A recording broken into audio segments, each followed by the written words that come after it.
Will any of our audience give us a story title? Death by Sushi.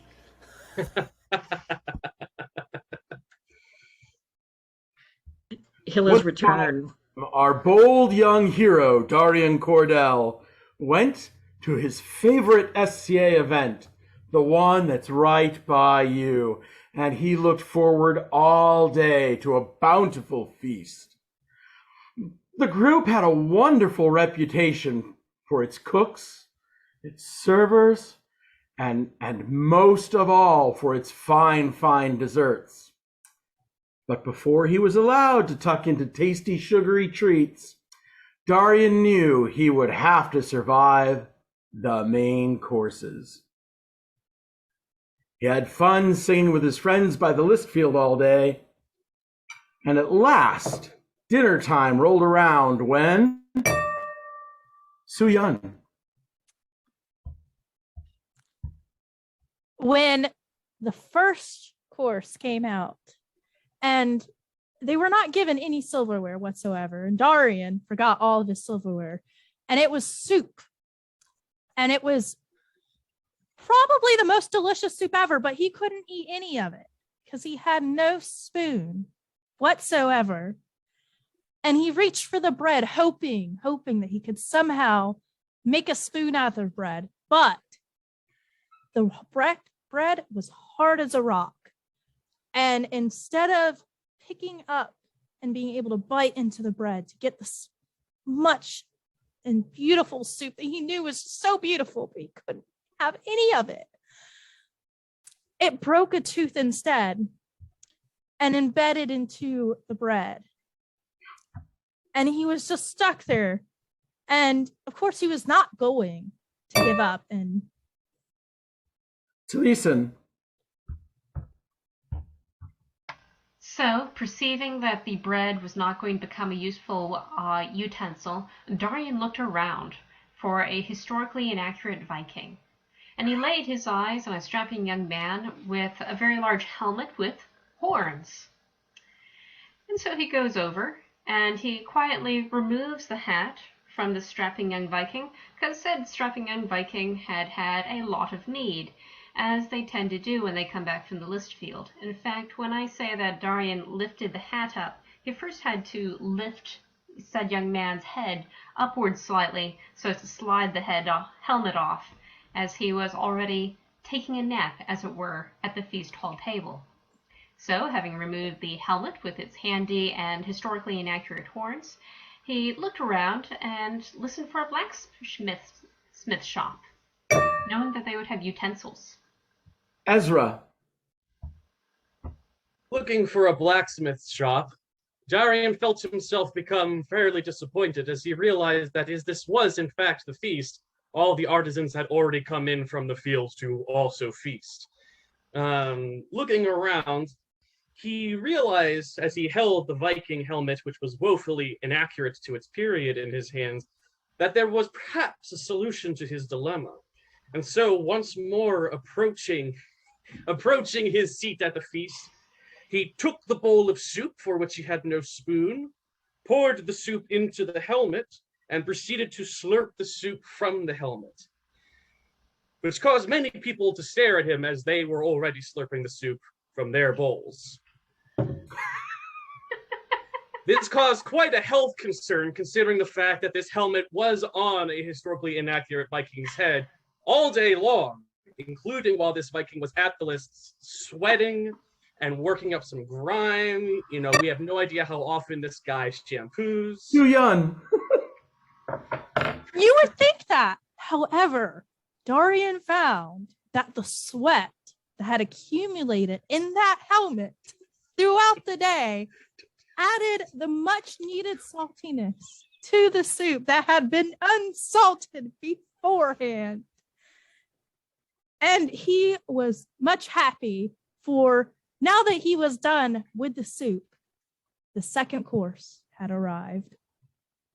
And with this second course, it looked very weird. It was fish of some sort, and the Taliesin. octopus, and Taliesin. It appeared to be a fish. He was not very good at zoology and the different divisions of like mammals, reptiles, so forth, but Dahrien was fairly sure that this thing had lived its life in water. But he suspected that it had in fact originally been an eel.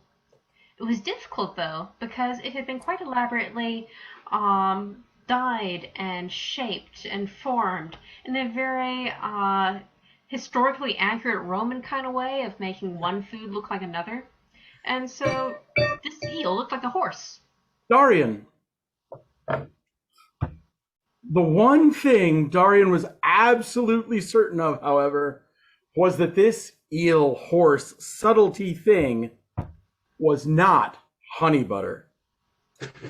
He pushed the food over to his companion Kyrian, as Dahrien was often wont to do. Surely he'll eat it. He hates everything. And Dahrien reached for the second item available at that remove, another sea creature with a mighty horn on its head. Ezra. With a mighty horn on its head, the entire table regaled themselves at the appearance of what appeared to be, apparently, a deep-fried narwhal. Uncertain about how to proceed, and uncertain about how it got there, the cooks all swear that it wasn't actually a part of anything that they cooked.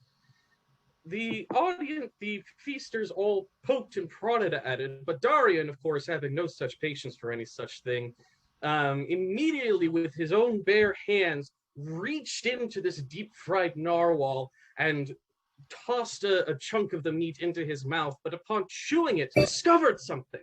It wasn't deep-fried. Too young. And hoping beyond hopes that this wasn't actually fried narwhal, because turns out narwhal is illegal, and everybody there was an accomplice. Anyways, he bit into what he hoped was not narwhal to find that it was again a very hard piece of bread that they had cleverly made into a narwhal. But for some reason, they could not cook it quite right, and it broke another tooth into the narwhal, giving it... Oh, my poor teeth. Stop, Suyan. Taliesin, take it up.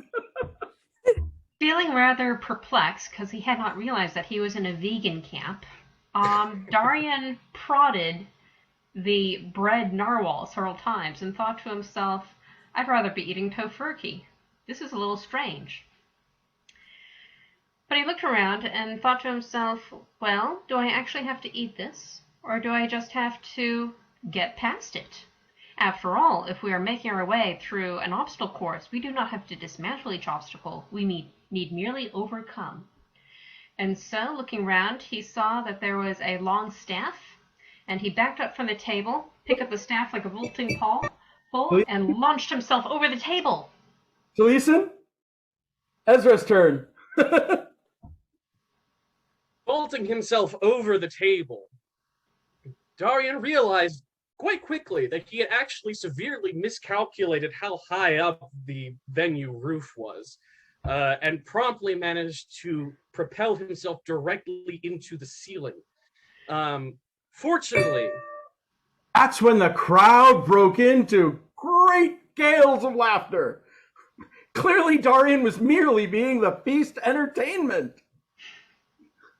Dahrien had no clue how to overcome what would have been embarrassment for a mere mortal, save to stand and take a bow. As he bowed, he thought of one other thing. Su-Young.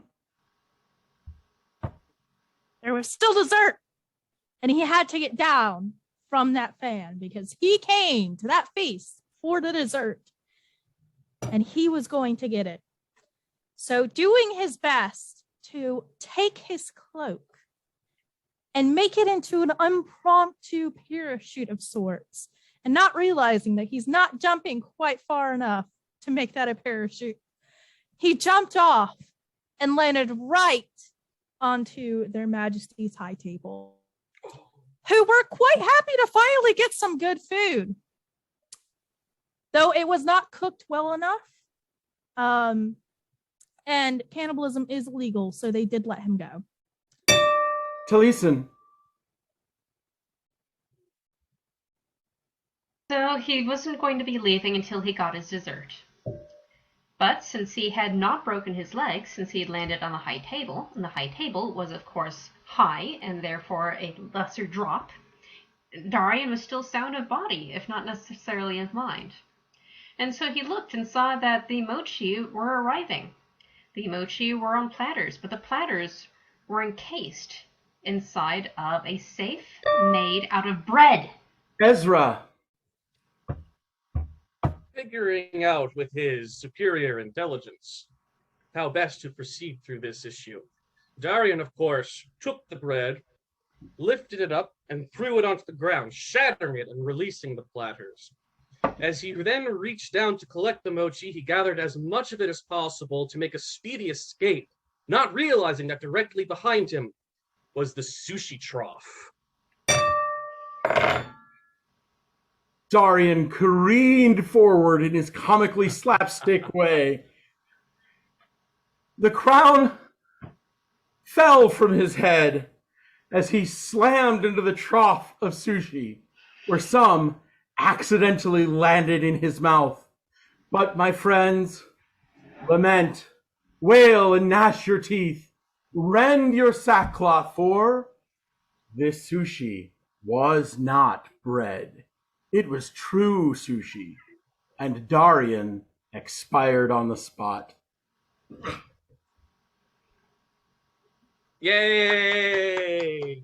Yay!